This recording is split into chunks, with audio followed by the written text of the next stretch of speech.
తెలియజేసుకుందాం. పరిశుద్ధుడు అయిన మా యేసయ్య, మహిమ కలిగిన దేవ, జీవము కలిగిన మా ప్రభువానికి వందనాలు తండ్రి.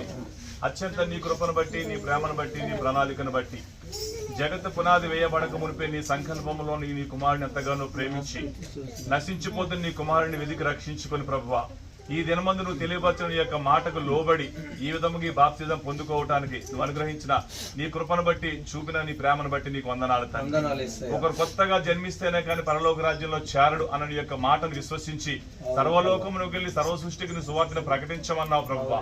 ఆ సువార్తను నమ్మిన వారు బాప్తిజం పొందుకుంటూ వారు రక్షించబడతారని, నమ్మని వారికి శిక్ష విధించబడుతుందని లేఖనాల్లో మీరు చెప్పిన యొక్క మాటను బట్టి ఈ కుమారుని యొక్క సువార్తను విని విశ్వసించి ప్రభువా